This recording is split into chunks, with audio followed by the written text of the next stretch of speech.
Halo Jakarta Citizen, semoga sehat selalu. Jumpa lagi bersama Cipayung TV.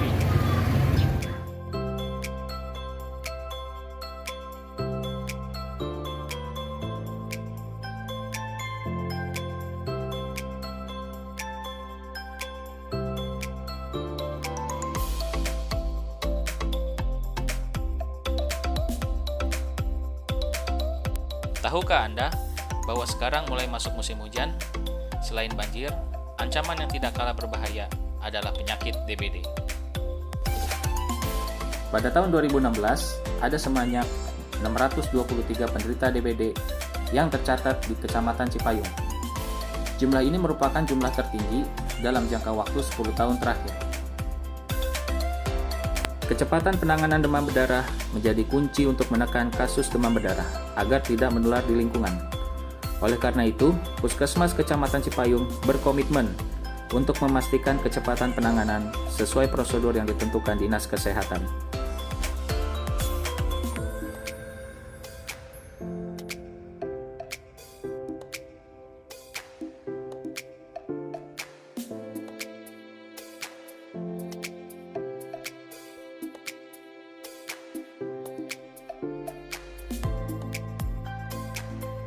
Hari ini kita akan mewawancarai Koordinator Tugas Fogging di Puskesmas Kecamatan Cipayung. Yuk, ikuti saya.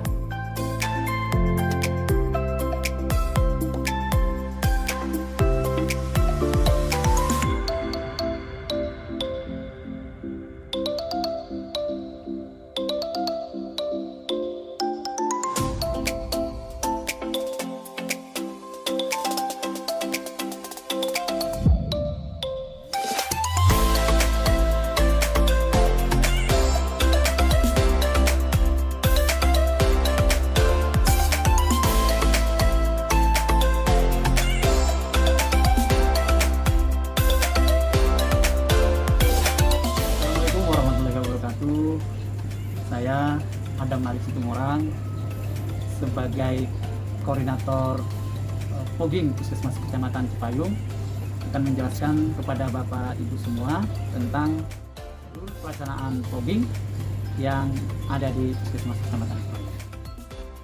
Pada dasarnya penyakit demam berdarah ini merupakan penyakit yang disebabkan virus dengue dibawa oleh nyamuk Aedes aegypti. Pada prinsipnya, penyakit DBD ini asalnya dari virus.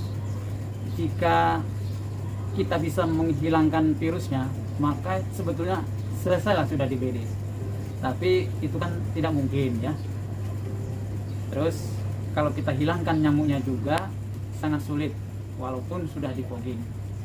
Jadi cara yang paling mudah saat ini adalah dengan memberantas jentik agar tidak menjadi nyamuk, dengan melaksanakan 3M+.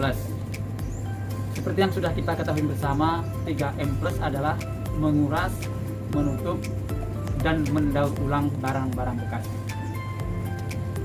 Plusnya itu adalah dengan menanam tanaman pengusir nyamuk. Kemudian bisa memelihara ikan pemakan jentik atau tindakan-tindakan lain. Fogging yang dilakukan di Puskesmas Kecamatan Cipayung itu berdasarkan penyelidikan epidemiologi DBD yang hasilnya positif atau terjadi penularan di wilayah tersebut. Jadi kita melakukan fogging itu bukan fogging pencegahan, tetapi fogging penanggulangan karena adanya penularan DBD di lingkungan tersebut. Prosedur pelaksanaan fogging itu dimulai dari adanya laporan kasus DBD. Nah, laporan tersebut dibuktikan dengan surat keterangan DBD dari rumah sakit ya, kemudian bisa puskesmas atau praktek dokter setempat. Kemudian surat diantarkan ke puskesmas setempat bisa melalui Pak RT, kader, atau langsung ya, maksudnya langsung si penderita atau keluarga.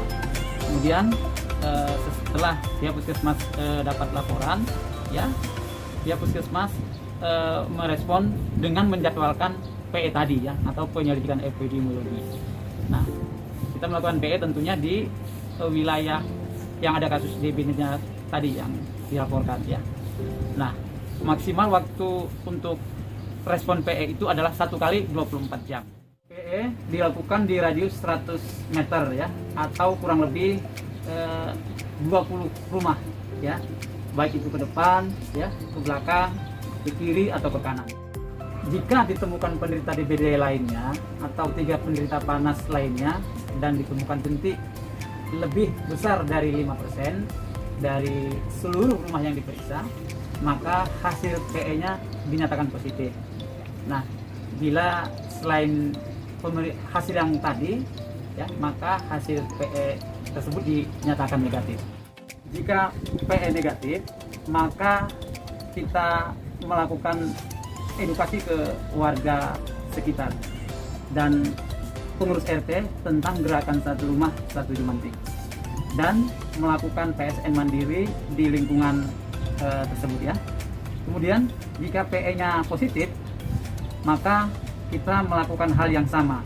Maksudnya tadi mengedukasi warga tentang gerakan satu rumah satu jumantik dan menjadwalkan fogging dengan radius 100 meter. Dan fogging dilakukan dalam 2 siklus. Maksimal respon 3 kali 24 jam. Sebelum kita melaksanakan fogging, tentunya kita pastikan dulu di wilayah tersebut apakah sudah siap atau belum. Pastikan bahwa info jadwal fogging sudah tersampaikan kepada masyarakat, dan dipastikan juga rumah sudah terbuka, termasuk pintunya, pagarnya, agar nanti saat petugas melaksanakan fogging, petugas bisa masuk ke dalam rumah. Bapak dan Ibu, tentunya saat ini kita sedang mengalami masa pandemi COVID-19 ya. Nah, walaupun saat ini dalam masa pandemi, fogging tetap kita lakukan ya. Hanya saja fogging dilakukan sampai pekarangan rumah saja, tidak masuk ke dalam rumahnya. Obat fogging yang digunakan di tempat kita atau di puskesmas yaitu obat fogging golongan sintetik pyrethroid, dan dosisnya sesuai yang ditentukan oleh Dinas Kesehatan DKI Jakarta. Dan yang perlu menjadi perhatian kita semua adalah fogging yang dilakukan oleh puskesmas adalah gratis, tidak dipungut biaya sepeserpun. Setelah fogging siklus pertama selesai, kita kembali koordinasi dengan pengurus RT untuk menjadwalkan fogging siklus kedua, yang mana fogging siklus kedua ini intervalnya lebih kurang 1 minggu ke depan. Nah, begitulah kira-kira prosedur fogging yang ada di Puskesmas Kecamatan Cipayung.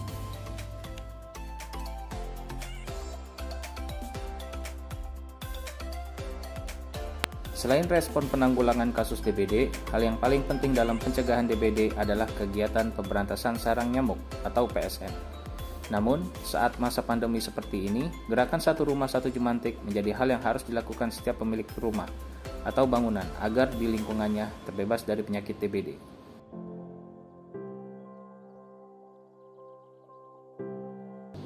Langkah pertama untuk menjadi jumantik mandiri, kita harus memahami siklus perkembangan nyamuk, mulai dari telur, menjadi larva atau jentik, kemudian menjadi nyamuk. Perlu dipahami juga, nyamuk selalu bertelur di air yang tergenang, dan sekali bertelur bisa sampai 200 telur. Kemudian setelah memahami siklus nyamuk, kita bisa identifikasi genangan-genangan air yang berpotensi di sekitar rumah kita. Kemudian kita buat list atau daftar tempat-tempat yang akan kita periksa. Buat jadwal pemeriksaan jentik nyamuk, idealnya 2 kali dalam seminggu, setiap Selasa dan Jumat jam 9 misalnya.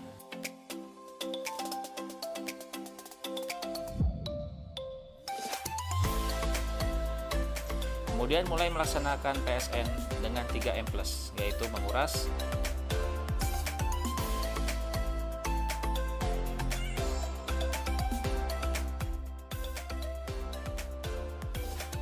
menutup,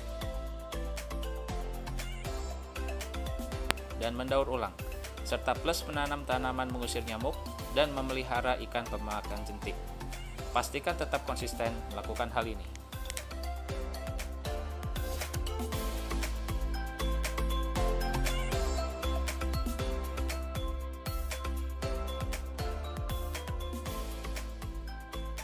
pastikan juga kita memberitahu info ini ke teman-teman kita, ke keluarga-keluarga kita, ke keponakan-keponakan kita. Jika kita dan tetangga-tetangga kita melaksanakan jumantik mandiri, insya Allah lingkungan kita terbebas dari penyakit DBD.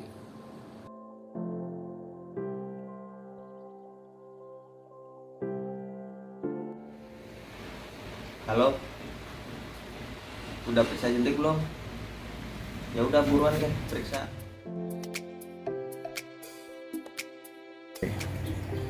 Demikianlah prosedur penanggulangan demam berdarah di Puskesmas Kecamatan Cipayung. Semoga kita semua mudah mempraktekkannya di rumah. Sekian, terima kasih, sampai jumpa lagi. 3M+, dimulai dari diri sendiri.